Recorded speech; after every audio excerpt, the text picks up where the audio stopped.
लोकसभा और राज्यसभा के वक्फ संशोधन बिल के पास होने के बाद राष्ट्रपति ने भी सहमति दे दी है, जिसके बाद वक्फ संशोधन विधेयक 2025 अब कानून बन गया है। वक्फ के वास्तविक उद्देश्य और जमीनी हकीकत को लेकर वक्फ बोर्ड पर लंबे समय से सवाल उठते रहे हैं। देश के कई हिस्से में इसके खिलाफ प्रदर्शन हो रहे हैं। रांची में भी मुस्लिम समाज के लोग राजभवन के समीप बिल के खिलाफ हल्ला बोल कर रहे हैं। नए कानून को लेकर सुप्रीम कोर्ट में 10 से ज्यादा याचिकाएं दाखिल की गई है, जिसमें all India Muslim personal law board और जमीयत उलमा ए हिंद भी शामिल है। याचिका में कहा गया है कि यह अधिनियम न सिर्फ मुस्लिम अल्पसंख्यकों को उनके धार्मिक ट्रस्ट व संपत्तियों से वंचित करवा रहे हैं, बल्कि यह संविधान के अनुच्छेद 25 और 26 के तहत दिए गए धार्मिक स्वतंत्रता के अधिकारों का भी उल्लंघन है।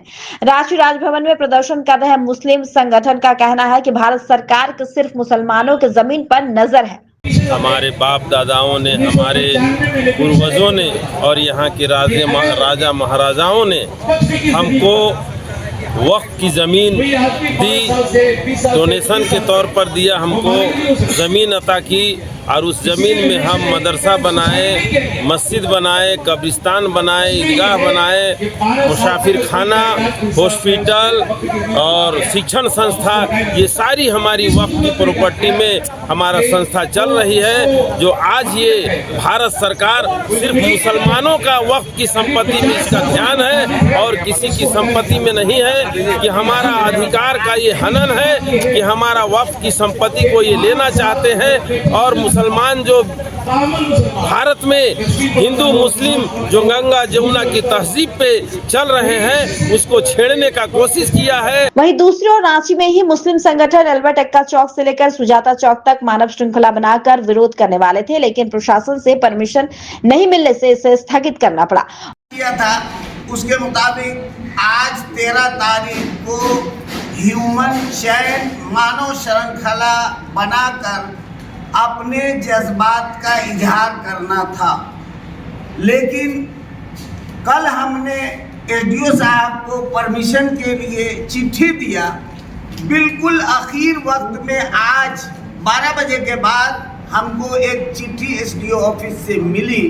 उसमें 2002 के हाई कोर्ट के फैसले का हवाला देते हुए कहा गया कि मेन रोड के अंदर आपको किसी किस्म के विरोध प्रदर्शन की इजाज़त नहीं दी जा सकती और हम पर एक तरह से दबाव डाला गया।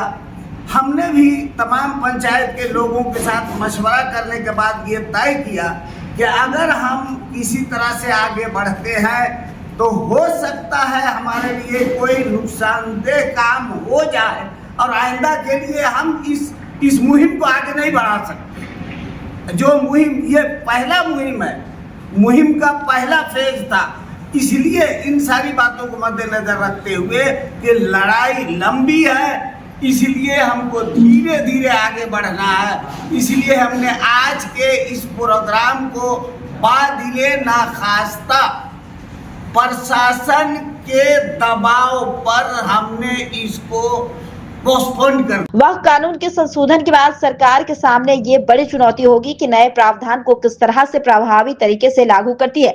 हालांकि संशोधित कानून को लागू करने की अहम जिम्मेदारी राज्यों की है, क्योंकि जमीन राज्यों का विषय है। राज्य सरकार कानून की मूल भावना के साथ इसके प्रावधानों को कितने प्रभावी तरीके से लागू कर पाएगी, इसकी पड़ताल अहम मुद्दा है।